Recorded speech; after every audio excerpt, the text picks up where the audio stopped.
CBS News Miami.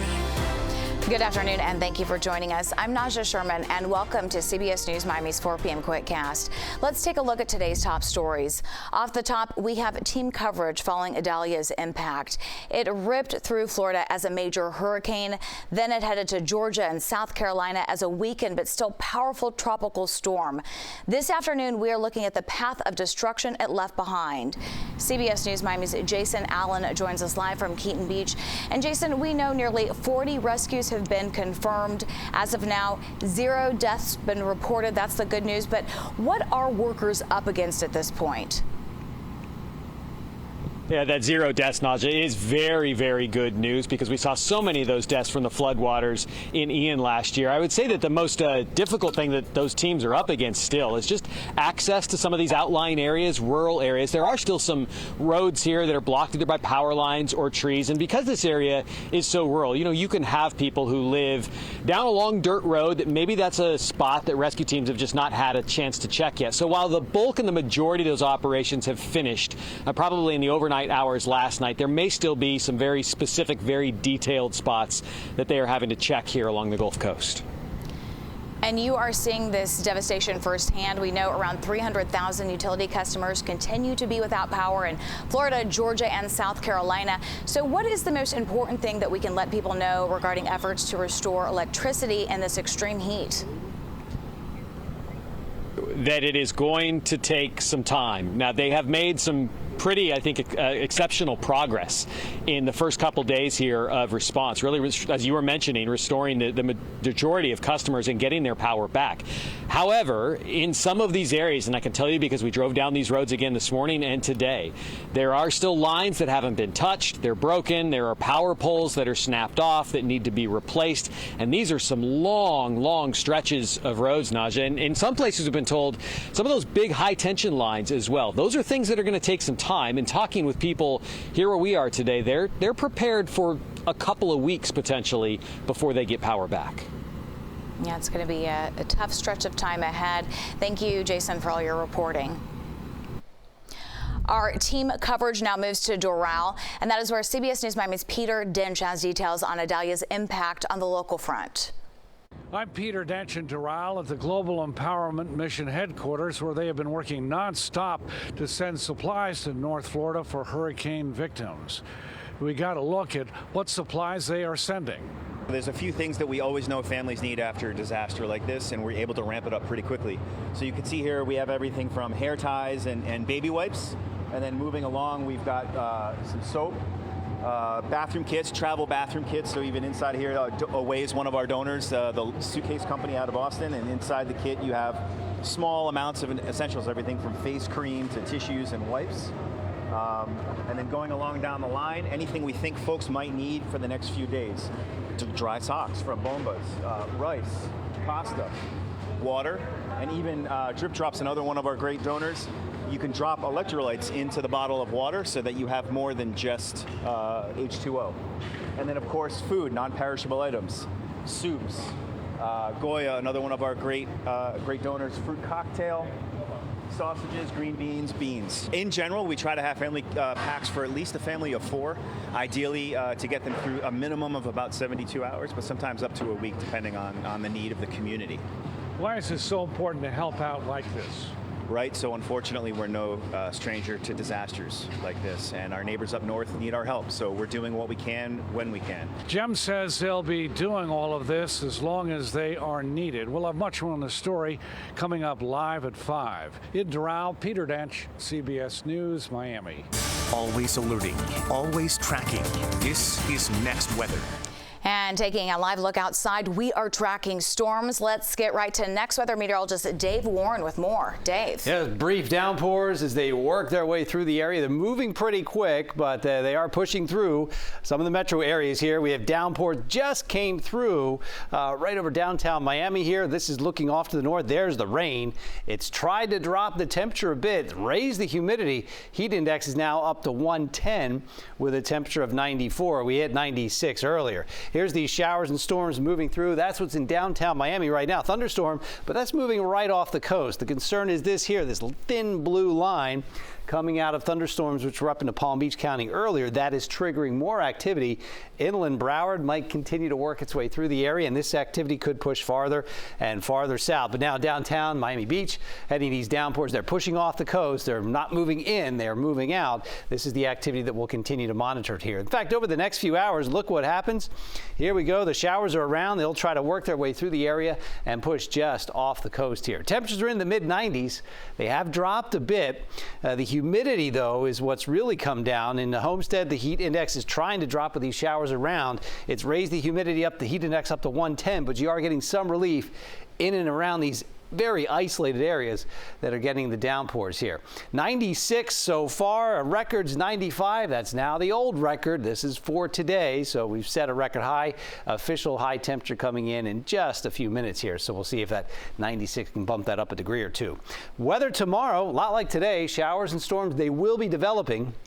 Starting into the upper 80s, the lower 90s, but then the afternoon, rain comes down, clouds push through the area here. We'll peak about 50% rain chances tomorrow. After another hot day into the mid-90s, we'll see temperatures dropping slowly into the mid to upper 80s there by 9, 10 o'clock there in the evening. Here's Tropical Storm Idalia. It's really losing some of its tropical characteristics, but we have this tail of moisture right over the area here, and that is keeping the storms in the forecast not only today, again tomorrow, but here's the big change from Saturday to Sunday. Breeze comes in, pushes some of that moisture out. We get some drier weather coming in Sunday, but the moisture is trying to push back into the area by Monday. The actual track continues to move to the east there, moving around Bermuda as a tropical storm. Other few areas we're watching, Hurricane Franklin, this area 30% development. This area in the East Atlantic has an 80% chance of development. Extended forecast, you see it does get a little drier, maybe even a touch cooler Sunday. Monday we're at 91. We'll start to up the rain chances, and we'll keep that trend going Tuesday, Wednesday, and Thursday.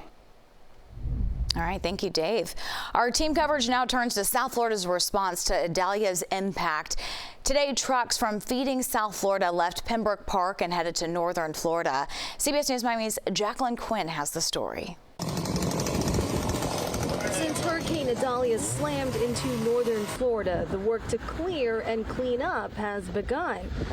For so many families, they've lost their food. They've been inundated or flooded out, and so this food is going to help a lot of families start to put their life back together. In some places, folks are without power, and it may be like that for several more days. To help those displaced, 2 trucks from Feeding South Florida will be heading up to the second harvest of Big Bend in Tallahassee. The group's president and CEO talked to us about what's inside of them. So all these boxes have canned goods as well as some cleaning supplies in them. The Seminole Tribe buckets that you guys see have about 2 weeks worth of food. And this may not be the last delivery. As you can see, they have more water standing by here, along with these 15-day packages to send up there if they get the word that more is needed. See, right now is a lot of folks are truly trying to understand where they are, where their houses are, what businesses are open, who can serve, who can't serve. In the meantime, he says there's one quick way folks can help out. The best way to get involved is to donate funds. We can get food a lot cheaper than anybody else, so the best way to donate funds, either here or the Second Harvest Food Bank of Big Bend in Tallahassee. In Pembroke Park, I'm Jacqueline Quinn, CBS News, Miami. Stay with CBS News Miami on air and online for continuing coverage of Idalia's impact. Supreme disclosure, what Justice Clarence Thomas just acknowledged he did last year. When we come back, stay with us. Welcome back to CBS News Miami's 4 p.m. Quickcast. We've got some new details. Former President Donald Trump has pleaded not guilty. He waived his arraignment on 13 felony counts to allegedly overturning Georgia's 2020 presidential election results. This means Trump will not have to show up for an arraignment hearing next week. Trump surrendered to authorities last week and, as you might recall, took a booking photo and was fingerprinted. He was released on $200,000 bond. Supreme Court Justice Clarence Thomas is acknowledging that he took 3 trips last year aboard a private plane. It was owned by Republican mega donor Harlan Crow. It's the first time in years that Thomas has reported receiving hospitality from Crow. In a report made public this morning, the 75-year-old justice said that he was complying with new guidelines for reporting travel. This filing comes amid a heightened focus on ethics at the High Court.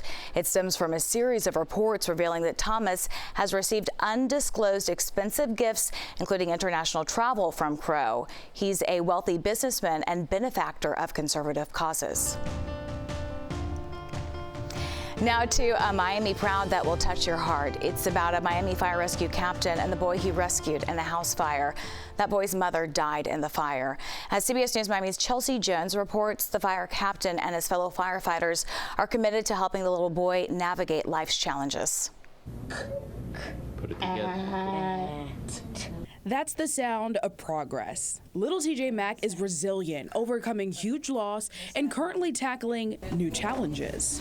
He's wanted to learn, but because of the difficulties in school, he's kind of felt like he wasn't up to par. TJ struggles with reading and speaking. But what would be the next card to go there? C. That isn't the only adversity TJ's faced, though. At only 5 years old, on April 12, 2021, he lost his mother in this house fire. She covered TJ with her body. The scars left behind are both seen and unseen, as TJ suffered burns to 25% of his body. But from the tragedy birthed a relationship that continues to blossom. And said, hey, we're going to swing by on duty. I'd like to talk to you. That's Fire Captain Nicholas Wall. He rescued TJ the day of the fire.